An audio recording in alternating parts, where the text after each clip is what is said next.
ஏங்கா, பிரியாவையும் அருணையும் ஒன்னா சேர்த்து விரட்டலான்னு பார்த்தா இந்த பிரியா தப்பிச்சிட்டாளே. ச்சே, நம்ம எண்ணத்துல இப்படி மண்ணள்ளி போட்டுட்டாளேக்கா. நானும் இதை எதிர்பார்க்கல கீதா. பிரியா அருணை தெரிஞ்சேதான் வீட்டுக்குள்ள கூட்டிட்டு வந்திருக்கான்னு அவன் மேல பழிய தூக்கி போடலான்னு பார்த்தா கடைசியில நம்ம விட்டு அம்ப நம்ம மேலே திருப்பி விட்டுட்டா. என்ன இருந்தாலும் பிரியா சாமர்த்தியக்காரி தான். நாம செய்ய வேண்டிய வேலைய அவ முந்திக்கிட்டு செஞ்சுட்டா. என்னமா ஒரு நடிப்பு நடிச்சு வருண் கிட்ட நல்ல பேர் வாங்கிட்டா.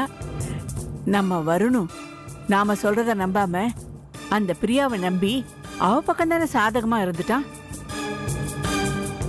நமக்கு ஆதரவா ஒரு வார்த்தை கூட பேசலையே. பார்த்தா புள்ள பூச்சி மாதிரி இருந்துகிட்டு நம்ம புள்ளைய மந்திரம் போட்டு மயக்கி அவ கட்டுப்பாட்டுக்குள்ள வச்சிருக்கா. இனிமே வருண் நாம என்ன சொன்னாலும் கேக்குற மாதிரி இல்ல. ஏங்கா, அவ பண்றதுக்கு நம்ம வருண் என்ன பண்ணுவான்? அவனை எப்படிக்கா நாம தப்பு சொல்ல முடியும்? என்ன கீதா இன்னும் புரியாதவளா இருக்க? இவ்ளோ வாய்க்கிழிய பேசின பிரியா ரொம்ப நல்லவளா யதார்த்தமானவளா இருந்திருந்தா ரோட்ல அந்த அருணை பார்த்ததும் உடனே நமக்கு போன் பண்ணி சொல்லி இருக்கணும். அத்த, நாங்க அருணை ரோட்ல பார்த்தோம், அவன் மனநல சரியில்லாம இருக்கான், அவனை ஹாஸ்பிட்டல் கூட்டிட்டு போய் ட்ரீட்மெண்ட் கொடுக்கட்டுமா வேண்டாமான்னு பெரியவங்களான நம்ம கிட்ட கேட்டிருக்கணும். அப்படி கேட்கலனாலும் அருணை வீட்டுக்கு கூட்டிட்டு வரதுக்கு முன்னாடியாவது நம்ம கிட்ட ஒரு வார்த்தை கேட்கணும்ல. அப்படி அவன் எதுவுமே செய்யலையே. அப்படின்னா என்ன அர்த்தம்? அவன் நம்மள மதிக்கலேன்னு அர்த்தம். சரி, நம்ம பையன் வருணாவது நம்ம கிட்ட கேட்டானா? அவனும் கேட்கல. அந்த அளவுக்கு தலையாட்டி பொம்மை மாதிரி அவனை மாத்தி வச்சிருக்கா. இனிமே இந்த வீட்டுல அவன் நினைக்கிற மாதிரி எல்லாமே நடக்கும். சீக்கிரமே நம்மள வீட்டை விட்டு வெளியே துரத்த போறா பாரு. அப்படி இல்லைன்னா நம்ம பையனை மயக்கி அவனை கூட்டிட்டு தனி கொடுத்தன போகத்தான் போறா. நாம நடுத்தருவுல தான் நிக்க போறோம். நான் என்ன சொன்னாலும் சொல்லலைனாலும் இதுதான் நடக்க போகுது. ஐயோ, என்னக்கா இப்படி பயமுறுத்துற? எனக்கு இருக்கிறது ஒரே ஒரு பையன்கா. என்னால அவனை பிரிஞ்சு இருக்க முடியாதுக்கா. எப்படி இருந்தாலும் அந்த பிரியா எனக்கு வேண்டாத மருமகளாயிட்டா. நாம ஏதாவது முடிவெடுத்தே ஆகணும்க்கா. என்ன பண்ணலான்னு சொல்லுக்கா. நீ ஆரோக்கியமா நல்லா இருக்கும் போதே உன்னை மதிக்காம இந்த ஆட்டம் போடுறாளே, ஒருவேளை உனக்கு வயசாகி உக்காந்த இடத்துலயே இருந்தா உன்னை கவனிப்பாளா? நல்லா யோசிச்சு பாரு.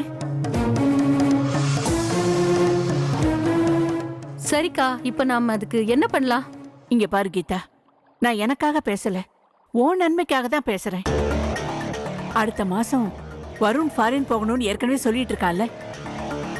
அந்த நேரத்துல அந்த சந்தர்ப்பத்தை பயன்படுத்தி பிரியா மேல பழிய போட்டு அவளை வீட்டை விட்டு விரட்டி அனுப்பிச்சிருவோம். அதுக்கப்புறம் நம்ம அண்ணன் பொண்ணு கலாவதியை கூட்டிட்டு வந்து நம்ம வீட்டுல தங்க வச்சு வருண் கூட நெருக்கமா பழக விட்டு அவங்களுக்கு கல்யாணத்தை பண்ணி வச்சிருவோம். என்ன சொல்ற?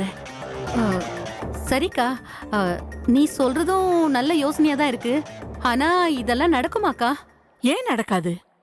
நடக்கும். நடத்தி காட்டுவோம். அதான் உன் அக்கா நான் இருக்கேன்ல. நீ தைரியமா இரு. சரிக்கா.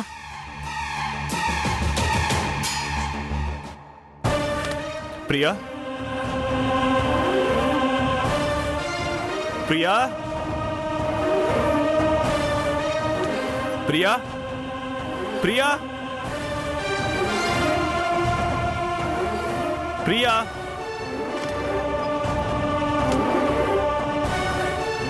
பிரியா, பிரியா, பிரியா,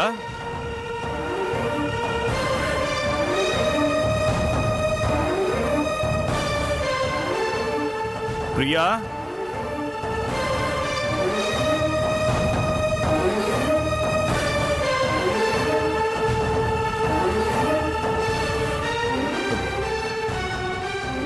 பிரியா, பிரியா,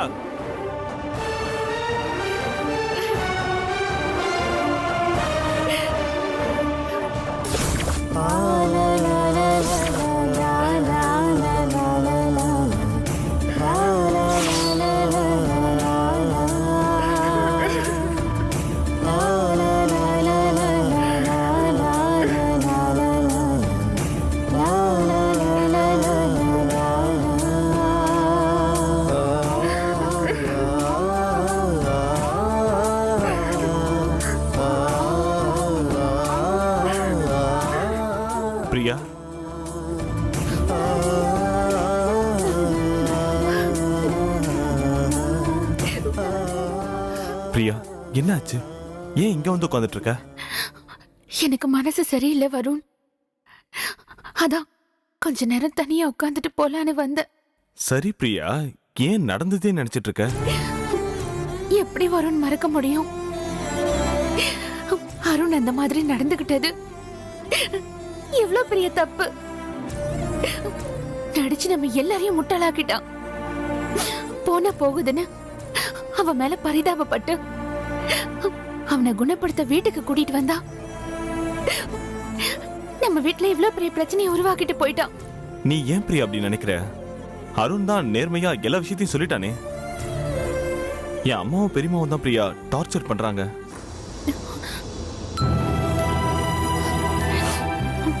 அருணை நான் தெரிஞ்சு வேணும்னே தான் கூட்டிட்டு வந்தேன்னு அத்தை என் மேல குத்தம் சொன்னாங்களே. அவங்க சொன்னதை நீங்க நம்பி இருந்தா என் நிலைமையை என்னால யோசிச்சு பார்க்கவே முடியல.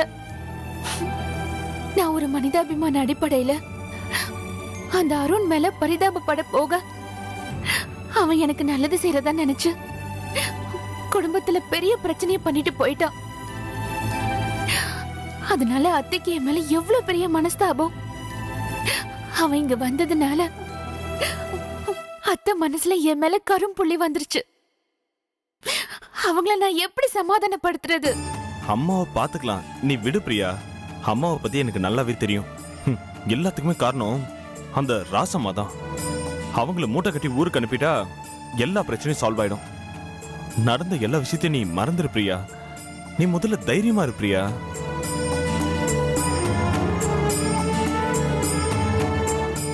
என்ன பிரியா அப்படி பாக்குற? உங்ககிட்ட நான் ஒண்ணு கேட்பேன், நீங்க மறைக்காம உண்மையை சொல்லணும். உன்கிட்ட மறைக்கிறதுக்கு என்ன பிரியா இருக்கு? கேளு, சொல்லு பிரியா. ஏன் தயங்குற? கேட்கணும்னு தோணுதுதான். அத கேட்கறதுனால உங்க மனசு வருத்தப்படுமோன்னு நினைக்கிறேன். பரவாயில்ல பிரியா, எதுவா இருந்தாலும் கேளு.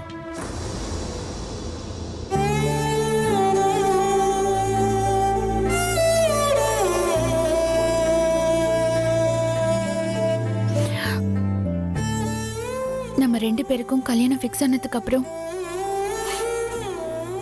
அந்த அருண் நான் பிரியாவை தான் கட்டிப்பேன்னு என்னை துரத்தி துரத்தி தொந்தரவு பண்ணான். ஃபேஸ்புக்லயும் ட்விட்டர்லயும் எழுதி வச்சுட்டு நான் பிரியாவை தான் கல்யாணம் பண்ணிப்பேன்னு சொன்னான். வெளியில பொண்ணு 4 பேர் என்ன பார்த்து அருணை கட்டிப்பாளா இல்ல வருணை கட்டிப்பாளான்னு சர்ச்சையை கிளப்பி விட்டுட்டாங்க. அப்போ நீங்க என்ன தப்பா நினைக்கல. மறந்து போன என்னோட ஞாபகம் பழையபடி வந்தது. நானும் அருணும் காதலிச்ச விஷயம் உங்களுக்கு தெரிஞ்சும் நீங்க என் மேல சந்தேகப்படல. கல்யாண மண்டபத்துல மணமேடை வரைக்கும் அவன் வந்து உட்கார்ந்து டார்ச்சர் பண்ணப்ப கூட என் மேல நீங்க கோவப்படல.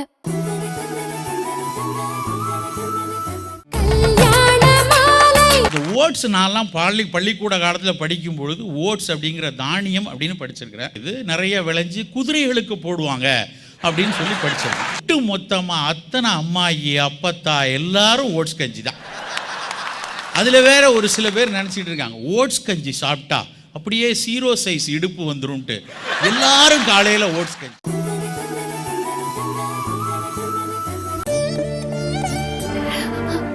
இப்ப வீடு வரைக்கும் வந்து என் மேல சந்தேகப்படுற அளவுக்கு பிரச்சனையை ஏற்படுத்திட்டு போயிட்டான்.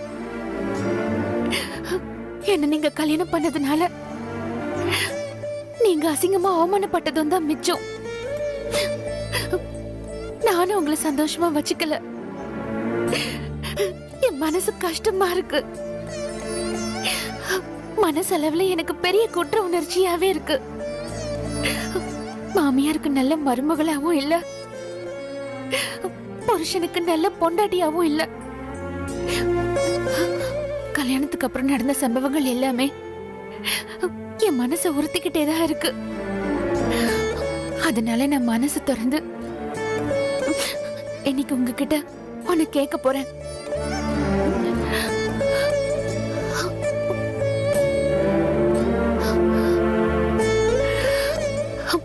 என்னை பத்தி நீங்க என்ன நினைக்கிறீங்க?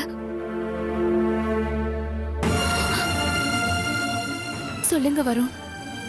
இது வரைக்கும் நடந்த எல்லா பிரச்சனைகள்லயும் நீங்க எனக்கு சப்போர்ட் பண்ணிருக்கீங்க. என் மேல பரிதாபப்பட்டு என்னை மன்னிச்சு நீங்க உங்க மனைவியா ஏத்துக்கிட்டீங்களா, இல்ல என் மேல நம்பிக்கை வச்சு ஏத்துக்கிட்டீங்களா? என் மனசை உறுத்திக்கிட்டே இருக்கிற இந்த கேள்விக்கு நீங்க பதில் சொல்லுங்க. மத்தவங்களை பத்தி எனக்கு கவலையே இல்ல. உங்க பதில் தான் என் வாழ்க்கை. சொல்லுங்க வருண். பிரியா, மன்னிக்கிறதுக்கு நான் மகனும் இல்ல, பரிதாபப்படுறதுக்கு நான் ஒன்றும் பெரிய ஆளும் இல்ல. நான் உன் புருஷன் பிரியா. நான் உன்னை சந்தேகப்பட்டா நல்ல புருஷனும் கிடையாது, நல்ல மனுஷனும் கிடையாது. நான் உன்னை சந்தேகப்பட மாட்டேன் பிரியா. நான் உன்னை சந்தேகப்பட்ட நீ நினைச்சா அடுத்த நிமிஷமே நான் செத்துருவேன் பிரியா. எல்லாத்துக்கும் மேல நீ என் உயிர் பிரியா.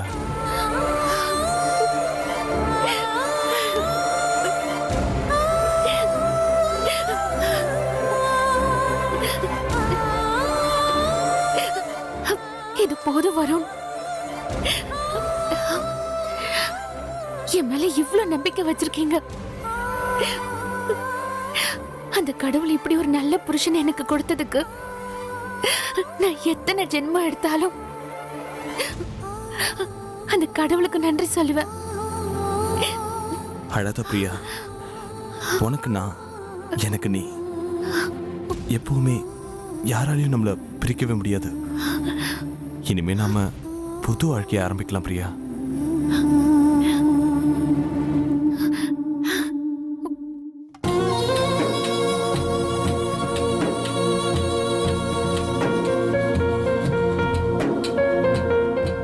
மச்சி,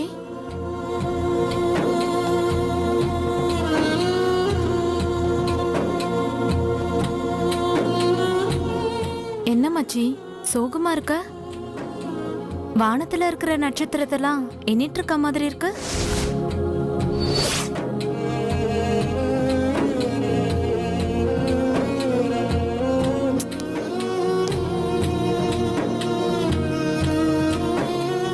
மச்சி, இப்படி சுவரை பார்த்துட்டு இருக்கிறதுக்கு பதிலா என் முகத்தை பார்க்கலாம்ல. இப்படியே இன்னும் எவ்வளவு நேரத்துக்கு தான் இருக்க போற? நடந்ததை மறந்துட்டு நார்மலா இரு மச்சி. என்னால் எப்படி நார்மலாக இருக்க முடியும் ரம்யா? முன்ன பின்ன யோசிக்காம நான் செஞ்ச தப்பால பிரியாவோட லைஃபை கேள்விக்குறி ஆயிடும் போல இருக்கேன். நான் சுயநினைவு மறந்து பைத்தியமாக இருந்தப்போ கூட பிரியா வருணோட சம்மதத்தோட என்னை ஹாஸ்பிட்டலில் சேர்த்து காப்பாத்தினான். அதுக்கு நன்றி கடனா அவள் வாழ்க்கையில் சந்தோஷத்தை ஏற்படுத்தி கொடுக்குறேன்னு நினச்சி நானே சிக்கலை ஏற்படுத்திட்டேன். அவளை பற்றி அவள் கேரக்டர் பற்றியும் மற்றவங்க தப்பாக பேசுகிற அளவுக்கு நான் காரணமாயிட்டேன். நான் மட்டும் பைத்தியம் தெரியாத மாதிரி நடிக்காம இருந்திருந்தா அவளுக்கு இந்த நிலைமை வந்திருக்குமா? நான் யோகியமானவனா நான் என்ன பண்ணியிருக்கணும்? கீதாம்மா காலையும் ராசம்மா காலையும் விழுந்து பிரியா பற்றி தப்பாக நினைக்காதீங்கன்னு சொல்லி அவளை வாழ வச்சுட்டு வந்திருக்கணும். அப்படி செய்யாம நான் நடிக்க போய் தானே இத்தனை பிரச்சனையும். நீ ஏன்பா அப்படி நினைக்கிற? பிரியாவோட திருமண வாழ்க்கை நல்லா இருக்கணும்னு நினைச்சுதானே நீ அப்படி பண்ண. ஆனா விதி வேற மாதிரி விளையாடிடுச்சு. அதுக்கு நீ என்ன பண்ணுவ? இப்போ பிரியாவோட வாழ்க்கை எப்படி இருக்கும்? அவங்க மாமியார் கீதாம்மாவும் ராசம்மாவும் என்னென்ன பேசி கொடுமைப்படுத்துறாங்களோ, வருண் பிரியாவை புரிஞ்சுக்கிட்டானோ இல்லையோ எதுவுமே தெரியலையே. எதுக்கும் நான் பிரியாவுக்கு ஒரு தடவை ஃபோன் பண்ணி கேட்டுக்கிறேன். அருண் சொன்ன கேளு அருண். இது வரைக்கும் நடந்ததெல்லாம் பார்த்தாதானே இன்னும் சிக்கலை உண்டாக்க போறியா? இல்ல ரம்யா, பிரியா எப்படி இருக்கான்னு தெரிஞ்சுக்காம என் மனசு ஆற மாட்டேங்குது. பிரியா விஷயத்துல நீ இனிமே எதுவும் பண்ணாத. அவ எப்படி இருக்கா, அவ லைஃப் எப்படி இருக்குன்னு நான் உனக்கு விசாரிச்சு சொல்றேன். நீ அவளை காண்டாக்ட் பண்ணி இன்னும் சிக்கலாக்கிடாத. இப்ப அவ தனி மனுஷி கிடையாது உன்னோட ஃபீலிங்க சொல்றதுக்கு. இப்ப அவ வருணோட மனைவி. அத ஞாபகத்துல வச்சுக்கோ. பிரியாவை பத்தி இன்னும் ஏன் மச்சி யோசிச்சுட்டு இருக்க? உன் லைஃப பத்தி யோசி, உன் ஃபியூச்சரை பத்தி யோசி. இனிமே உன் லைஃப்ல வரப்போறவளை பத்தி நீ யோசி. இல்லை ரம்யா, இனி என் வாழ்க்கையில் வேற ஒருத்திக்கு இடமே இல்லை. அத நீ தீர்மானிக்க முடியாது மச்சி, காலம்தான் தீர்மானிக்கும். உனக்கே உனக்குன்னு ஒருத்தி பிறந்திருப்பா. அவ உன் கண் முன்னாடி வந்து நிப்பா. அவளை நீ அப்ப உருகி உருகி லவ் பண்ண.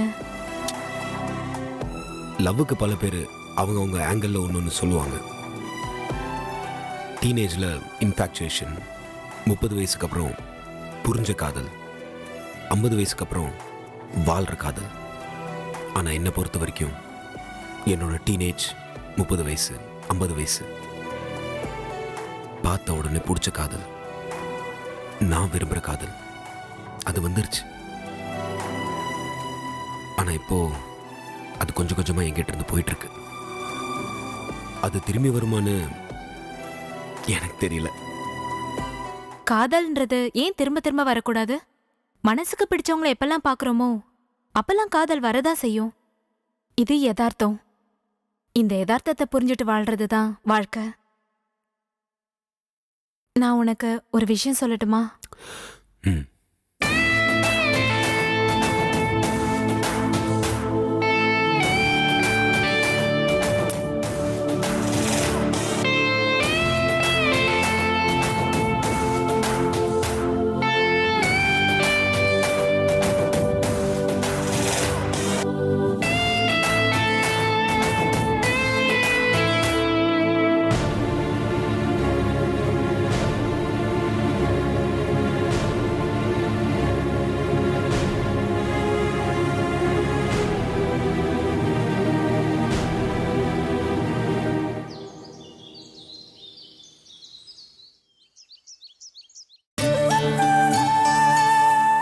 விஸ்வா, நான் உங்களெல்லாம் விட்டுட்டு போயிடுவேனா விஸ்வா? இனிமே நான் உயிரோடவே இருக்க மாட்டேனா? அப்படின்னா உங்களையும் அத்தையும் விட்டு பிரிய போறேனா? என் குழந்தை நிலைமை என்ன ஆகுறது விஸ்வா? அவளை யார் பார்த்துப்பா? உங்க கூட வாழற பாக்கியம் எனக்கு முடிய போதா? இப்படியே நெகட்டிவாக தான் பேசிட்டு இருக்க போறியா? உனக்கு நான் எத்தனை தடவை சொல்றது, உனக்கு ஒன்றும் ஆகாது நான் இருக்கிற வரைக்கும். I've told you this many times. இங்கே பாரு, என் உயிரை கொடுத்தாவது உன்னை நான் காப்பாற்றுவேன். முதல்ல தைரியமா இரு. இன்னொரு தடவை இந்த மாதிரி வார்த்தை உன் வாயில வரக்கூடாது நந்தினி. இல்ல விஸ்வா, உங்களால என்ன காப்பாத்த முடியாது. நான் சாக தான் போறேன். என் குழந்தை அனாதையாக தான் போகுது. நிச்சயமா உங்களால என் உயிரை காப்பாத்த முடியாது. எப்படி முடியும் சொல்லுங்க? என்னை காப்பாத்த உங்ககிட்ட என்ன மாற்று மருந்து இருக்கு சொல்லுங்க? டாக்டரே முடியாதுன்னு சொன்னதுக்கு அப்புறம் உங்களால எப்படி முடியும்? நான் உயிரோட இருக்கிறதும் சாகிறதும் உங்ககிட்ட இல்ல, அந்த அகிலா கையில இருக்கு. அவ நினைக்கிற மாதிரி நீங்களும் அவளும் சேர்ந்து வாழ்ந்தா மாற்று மருந்து கொடுத்து என் உயிரை காப்பாத்துவா. நீங்க தான் அகிலா கூட சேர்ந்து வாழ முடியாதுன்னு அடம் பிடிக்கிறீங்களே, அப்படி இருக்கும்போது உங்களால எப்படி என் உயிரை காப்பாத்த முடியும்? நான் சாகிறத நீங்க வேடிக்கை தான் பார்த்துட்டு இருக்கணும். என் உயிரை காப்பாத்துறதுல உங்களுக்கு அக்கறையே இல்ல விஸ்வா. அதனாலதான் அகிலாவோட வாழறதுக்கு சம்மதிக்கவே மாட்டேங்கிறீங்க. நான் செத்தா செத்துட்டு போறேன், விட்டுருங்க. கடைசியில அந்த அகிலா தான் ஜெயிக்க போறேன். அந்த அகிலா ஜெயிக்கிறதுக்கு காரணமா இருக்க போறது நீங்க தான். இவளுக்கு என்ன பைத்தியம் முடிச்சிருக்காமா? வாயில வந்ததெல்லாம் பேசிக்கிட்டு இருக்க. இங்க பாரு, உன் கூட வாழறதுக்கு எனக்கு அக்கறை இல்லைன்னா அவ கூட வாழ்ந்திருப்பேன். அவ கூட வாழறதுக்கு அக்கறை இல்லாததுனால தான் இன்னும் உன்னை எப்படி காப்பாத்துறதுன்னு தெரியாம முடிச்சுக்கிட்டு உட்காந்துருக்கேன். இந்த மாதிரி இன்னொரு தடவை இந்த மாதிரி பேசாத, ரொம்ப மனசு கஷ்டமா இருக்கு. அவ்வளவு கேவலமானவன் இல்லை நான். வேண்டாம் விஸ்வா, என்னை காப்பாத்த முயற்சி பண்ணதெல்லாம் போதும். இனிமே நான் உங்களை நம்ப தயாரா இல்ல. சாவு என்ன நெருங்கிட்டே இருக்கு. என் குழந்தைக்காக நான் வாழணும்னு ஆசைப்படுறேன். அதனால நான் ஒரு முடிவு எடுத்திருக்கேன். என்ன?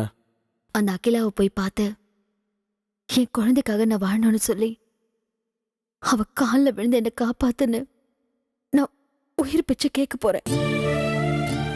அந்த அகில அவங்க கூட சேர்ந்து வாழறதுக்கு எனக்கு சம்மதம் சொல்லி என் குழந்தைக்காக என் உயிரை காப்பாத்தி கொடுன்னு மாத்து மருந்து கேட்க போறேன். என் குழந்தைய அனாதையாக்க எனக்கு இஷ்டம் இல்ல. அந்த அகில நினைச்ச மாதிரியே நான் செய்ய போறேன். என் குழந்தைய காப்பாத்த எனக்கு வேற வழி தெரியல. ஏய் லூசா நீ? என்னம்மா பேசிக்கிட்டே போற, நீயும் பாத்துக்கிட்டு இருக்க? இங்க பாரு, நீ உயிரோட இருக்கணுங்கிறது முக்கியம் தான். அதுக்காக நான் என்ன வேணாலும் பண்ணுவேன். அதுக்காக இப்படி கேவலமா இறங்க வேண்டிய அவசியம் எனக்கு கிடையாது. இல்ல விஸ்வா, இப்படிலாம் சொல்லி அந்த அகிலாவை நம்ப வச்சு நடிச்சு ஏமாத்தணும்.